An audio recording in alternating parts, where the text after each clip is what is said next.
So, welcome to day 3. We're making the short movie Beyond Hope, as it's called right now. Yes.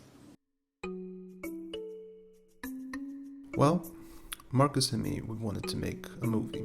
We've made a couple of short films together and we just started to chat about making a short movie. We wanted to make a movie with interesting character development. We wrote a couple of ideas and the story emerged. It was quite simple actually.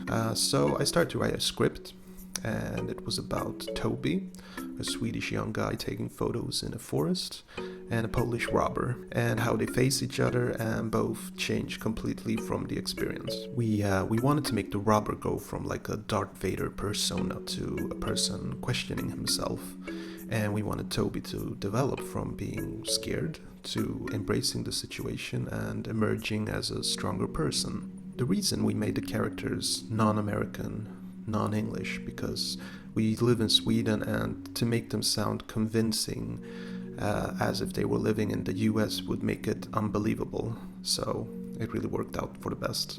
We really worked with what we had. We didn't have a spending budget. We used some old props from older movies.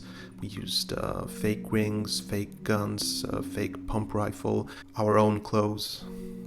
Kept it very simple. We used 2 Panasonic G7s. The Panasonic Lumix G7 is a cheap 4K camera with rather bad build quality, but the value is in the amazing image quality, and if you take good care of it, it will go a long way.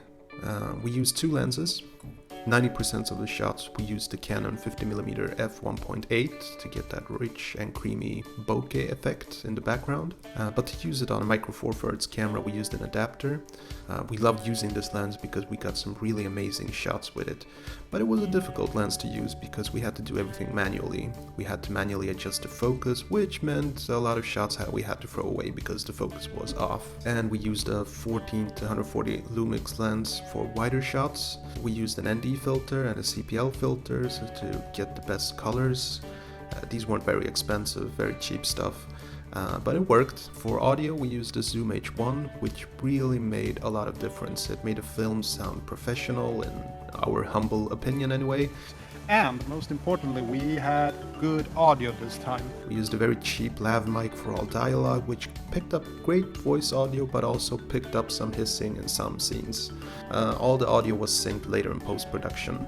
We first filmed the entire movie in one day in July 2016 and later realized that we really loved the story so much and we wanted to make it so much better.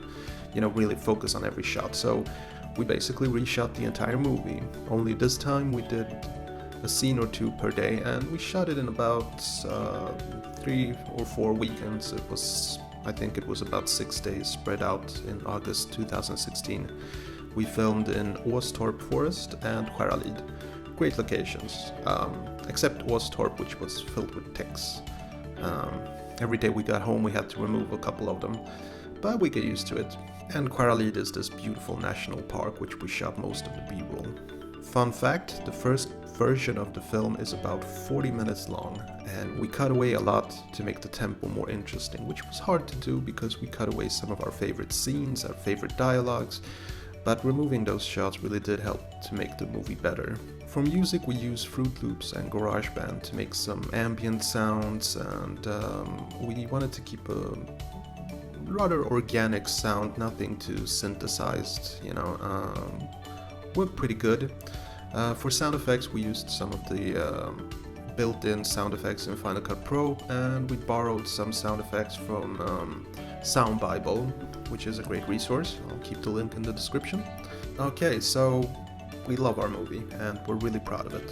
Mostly because we worked really hard on it and it was just the 2 of us. We had to do all the acting, all the directing together, the cinematography stuff we don't really know that much about. And we wish we had a crew, but we didn't. We had to do all the work ourselves, all the carrying, handling the camera, handling the audio, keeping track of which scenes to shoot. It was a lot of fun and it was hard. And we learned a lot.